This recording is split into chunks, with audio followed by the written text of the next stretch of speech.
Friends, एक बार फिर आपके सामने एक नई प्रेजेंटेशन लेके हाजिर हैं। जैसा कि आप स्क्रीन पे देख सकते हैं, ऑरोरा बोरेलिस और ऑरोरा ऑस्ट्रेलिस दोनों को हम देखेंगे आज और इसके हवाले से जानना चाहेंगे कि आखिर ये क्या चीज़ है। मैं हूं Mohammed Naufal Safan, belongs to Naufal academy. अगर आपको मेरा वीडियो पसंद आ रहा है तो प्लीज़ लाइक, सब्सक्राइब और शेयर ज़रूर कर दीजिएगा। चलते हैं टॉपिक की तरफ। What is aurora? तो ऑरोरा जो है बेसिकली स्पार्कलिंग लाइट्स हैं जो कि नॉर्दर्न और साउदर्न हेमिस्फेयर के आसमानों के ऊपर रात में दिखाई देती हैं।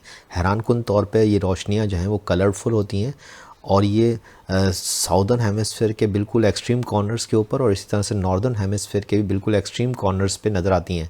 साउदर्न और नॉर्दर्न हेमिस्फेयर क्या है? दरअसल ये ज़मीन जो आपको हमारा प्लैनेट है, अगर आप इसको देखें तो अगर आप इसको बीच में से काट दें, बिल्कुल जैसे किन्नू को बीच में से काट दिया जाता है, तो जो उसका ऊपरी हिस्सा है वो नॉर्दर्न हेमिस्फेयर है और जो उसका निचला हिस्सा है, निचला टुकड़ा है, वो साउदर्न हेमिस्फेयर है।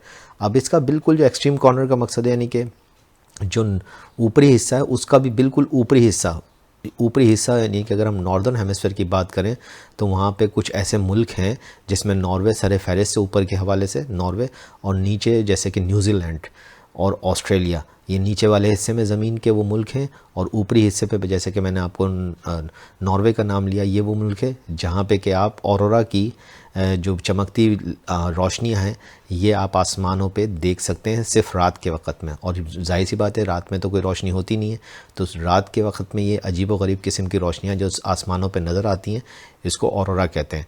और ऑरोरा बोरेलिस जो है नॉर्दर्न लाइट्स भी कहलाती हैं, और नॉर्दर्न लाइट्स का मकसद है कि ये नॉर्दर्न हेमिस्फेयर में, और ऑरोरा ऑस्ट्रेलिस जो हैं ये बेसिकली रात में चमकने वाली वो लाइट्स हैं जो कि साउदर्न हेमिस्फेयर में नज़र आती हैं। तो ये दो फ़र्क हैं। हालिया तौर पे मार्स के ऊपर भी ऐसा ही फिनोमेना नज़र आया और मार्स के हवाले से नासा ने अपने इंस्टाग्राम के ऑफिशियल पेज के ऊपर कुछ पिक्चर्स को शेयर किया है, जिसमें आप देख सकते हैं कि पर्पल कलर की जो ऑरोरा है वो वहाँ पे आपको उसका एक इमेज आपको नज़र आता है। और नासा ने ये पिक्चर्स शेयर किए हैं कि ऑरोरा जो है वो मार्स के ऊपर पर्पल कलर की एक्सप्लेन हो रही है। याद रखिएगा कि ज़मीन के ऊपर जो ऑरोरा है वो ज़्यादातर ग्रीन कलर की होती है और पर्पल कलर भी उसके अंदर होता है, लेकिन मेनली जो ऑरोरा ऑब्ज़र्व होती है ज़मीन प्लैनेट अर्थ के ऊपर, ये ग्रीन कलर में होती है। ऑरोरा बोरेलिस कैसे बनती है? तो ये basically due to the solar activities बनती है। सोलर एक्टिविटीज़ का मकसद ये है कि सूरज के ऊपर उठने वाले शोले और जो आग के तूफ़ान हैं, जब वो बहुत ज़्यादा उसके कोरोना यानी कि ऊपरी हिस्से के ऊपर जो एक्टिविटीज़ हो रही हैं, सूरज तो बहुत बड़ा है, उसकी जो ऊपरी हिस्से के ऊपर जो एक्टिविटीज़ हो रही हैं, जो तूफ़ान आ रहे हैं आग के, उसकी वजह से जो मैग्नेटिक फील्ड है और मैग्नेटिक जो वेव्स हैं या उसकी फ्रीक्वेंसीज़ हैं वो ज़मीन पे पहुंचती हैं और यहाँ पे वो अर्थ के एटमॉस्फेयर के ऊपर इफ़ेक्ट करती हैं। और अर्थ के एटमॉस्फेयर के अंदर मौजूद ऑक्सीजन जो कि तकरीबन 21% है पूरे एटमॉस्फेयर का, और इसी तरीके से नाइट्रोजन जो कि ज़मीन के ऊपर एटमॉस्फेयर के अंदर तकरीबन 78% है, इन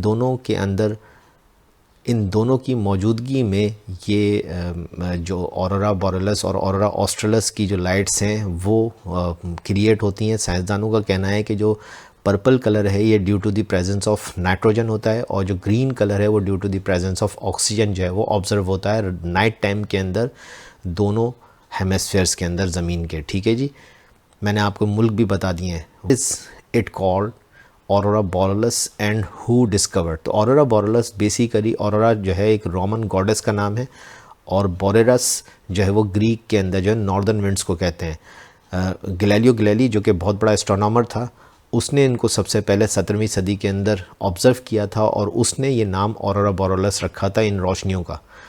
ठीक है जी, तो ये कह सकते हैं कि ऑरोरा बोरेलिस को डिस्कवर करने वाला गैलीलियो गैलीली था। 17वीं सदी के अंदर ये डिस्कवर हुई। हालांकि ये बहुत अरसे पहले से आसमानों के ऊपर मौजूद थी, और इसकी अगर आप हिस्ट्री देखेंगे तो ये आपको बहुत पहले से ही यानी कि ग्रीक टाइम से ही ये ज़मीन के ऊपर ऑब्ज़र्व की जाती रही हैं, लेकिन इसका क्रेडिट जो है गैलीलियो गैलीली को जाता है।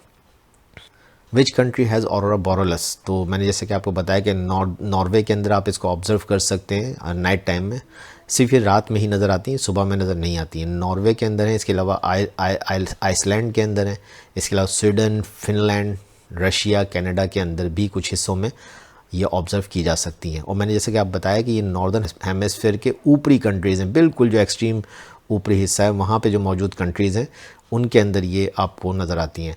हु फाउंड द ऑरोरा ऑस्ट्रेलस, जैसे कि मैंने ऑरोरा बोरेलिस की जिक्र किया कि ये बेसिकली गैलीलियो गैलीली ने 17वीं सदी के अंदर इसको डिस्कवर किया था। तो कैप्टन जेम्स कुक ने जो है वो ऑरोरा ऑस्ट्रेलस को जो है वो डिस्कवर किया, उसको इसका क्रेडिट जाता है। और इसी तरीके से ऑरोरा ऑस्ट्रेलस को आप कौन कौन से कंट्रीज़ के अंदर देख सकते हैं, तो अंटार्कटिका के यकीनन कुछ हिस्सों के अंदर आप देख सकते हैं। इसी तरीके से तस्मानिया और न्यूजीलैंड भी वो कंट्रीज़ हैं उनमें शामिल हैं जहाँ पे कि आप ऑरोरा ऑस्ट्रेलस को नाइट टाइम के अंदर आसमानों के अंदर देख सकते हैं। तो ये मैंने आपके लिए प्रेजेंटेशन पेश की। आई होप कि ऑरोरा ऑस्ट्रेलस और ऑरोरा बोरेलिस अब आपके सामने क्लियर हो गई होगी। Thank you very much.